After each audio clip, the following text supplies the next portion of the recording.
So basically अब हम कुछ प्रूफ्स करेंगे, geometric proofs of complex numbers.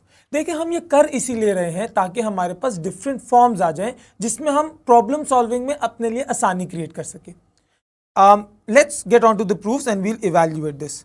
So basically the first proof is कि for all imaginary numbers that belong to a complex set. अच्छा यहाँ पे मैं ये बात क्लियर कर दूं कि एक जनरल इमेजिनरी नंबर जो आपका होता है that is written in the form of a plus iota b, जिसमें a is the real part and b which is with the iota is the imaginary part. So for all z, basically all imaginary numbers that belong to the complex number, पहली property ये है that the magnitude of z, the magnitude of conjugate of z जो हम पढ़ चुके हैं, the magnitude of negative z and the magnitude of a negative conjugate z, ये सारे magnitudes equal होते हैं। So let's first figure out कि ये जो negative z और conjugate z या negative conjugate z है, what do they actually look like? So let's say we have z which was a plus iota b, फिर हमारे पास आ गया conjugate of z। देखिए conjugate of z का idea क्या है? You only reflect the imaginary part, यानी आप जब उसको रिफ्लेक्ट करते हैं तो आप उसके साथ नेगेटिव साइन इवैल्यूएट कर लेते हैं। So you have a minus iota b, इसी तरह यू हैव नेगेटिव z। अब देखिए नेगेटिव z सिर्फ एक रिफ्लेक्शन नहीं है, आप उस एक्सप्रेशन को, बेसिकली z की एक्सप्रेशन को माइनस से मल्टीप्लाई कर रहे हैं। So you have minus a plus iota b which finally turns into minus a minus iota b, और उसके बाद आपके पास आ जाता है minus the conjugate of z। अब इसमें सिचुएशन आपके पास क्या है? अगेन आप जो कॉन्जुगेट वैल्यू थी या कॉन्जुगेट एक्सप्रेशन था उसको माइनस से मल्टीप्लाई कर लेंगे। So you have minus a minus iota b जो फाइनली बन जाएगा minus a, and this minus and minus will become positive. So you have minus a plus iota b। ये चार आपके पास फॉर्म्स हैं और हमने इन चारों फॉर्म्स के मैग्नीट्यूड को इक्वल प्रूफ करना है, और यहां ही हम इंट्यूटिवली इसकी इवैल्यूएशन कर लेंगे। Basically what will figure out कि इसके मैग्नीट्यूड होते क्या है। जनरली जो मैग्नीट्यूड का आपके पास फॉर्मूला होता है that is a square plus b square and the whole thing will be under root. Alright, अब इसमें सिचुएशन क्या है? ये जो दो आपके पास रियल नंबर्स हैं, दो कोएफिशिएंट्स हैं, आप उन दोनों के स्क्वायर्स लेते हैं जो जनरली डायरेक्शन के साथ फर्क नहीं करने चाहिए।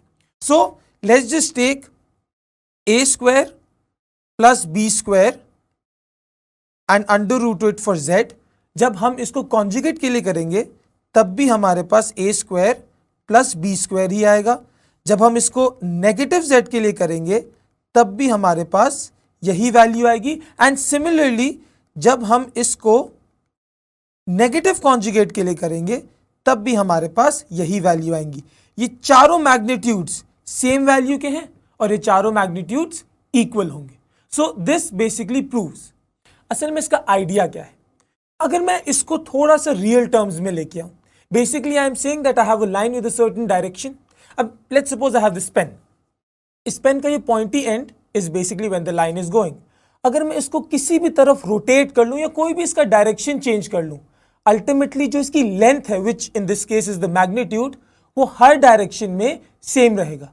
तो इसी तरह अगर मैं कॉम्प्लेक्स नंबर का कोई भी डायरेक्शन ले लूं, उसको कहीं भी मूव कर लूं, उसकी लेंथ और उसका magnitude will always remain the same. अच्छा, जो हम सेकंड प्रॉपर्टी ले रहे हैं that basically states that z into the conjugate of z is basically the magnitude of z squared. अब देखिए हमारे पास z was a plus ib and the conjugate of z was a minus ib, ये हम यहाँ पे पहले evaluate कर चुके हैं। What we will do is we will multiply both. So हमारे पास क्या सिचुएशन आ गई? a plus iota b and then we have a minus iota b, और हम सिर्फ इसको मल्टीप्लाई करेंगे just like any normal numbers. So we have a into a which is a squared, then we have a into minus iota b, so we have minus iota ab, then we have iota b into a which is plus iota ab, और उसके बाद we have plus iota b into minus iota b, तो हमारे पास बन जाएगा minus iota squared b। इस चीज को आपने ध्यान में रखना है कि iota squared is -1 in itself, और उसके साथ हम अगली लाइन में इस चीज को इवेल्युएट कर लेंगे। बट फर्स्ट आप ये चीज इवेल्युएट करें कि minus iota a b and plus iota a b actually cancel out. Alright, तो आपके पास सिचुएशन क्या जेनरेट होती है, you have a square, this becomes -1 और ये हो जाएगा +1, so a square plus b square आपके पास बच जाएगा। ऑलराइट, अब जब हम मैग्नीट्यूड जेनरेट करेंगे तो हमारे पास क्या सिचुएशन आती है, we basically have a square plus b square and the magnitude is basically a whole squared. So the idea then generates that z into z conjugate is equal to the magnitude of z whole squared. Now basically the third property is that z double conjugate is equal to z. यानी अगर मैं z को 2 बार conjugate करूंगा तो वो दोबारा z बन जाएगा. So basically z is a plus iota b and z conjugate is a minus iota b. अच्छा, इंट्यूटिवली अगर मैं इस चीज को देखूं तो आइडिया क्या है, आइडिया ये है कि पहले मेरे पास a प्लस आयोटा b था, पहले कॉन्जुगेट के लिए मैंने उसको इमेजिनरी नंबर में ही रिफ्लेक्ट किया, so that became a minus iota b. Double conjugate के लिए बेसिकली मैं दोबारा इस कॉन्जुगेट को रिफ्लेक्ट करूंगा और जब इस माइनस को मैं दोबारा रिफ्लेक्ट करूंगा it will become a plus iota b again.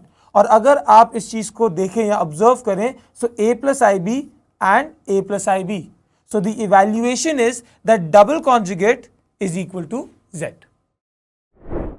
Basically, we've done 3 geometric properties of complex number. In total, there are 6 properties. So in the upcoming videos, हम बाकी 3 properties के साथ डील करेंगे.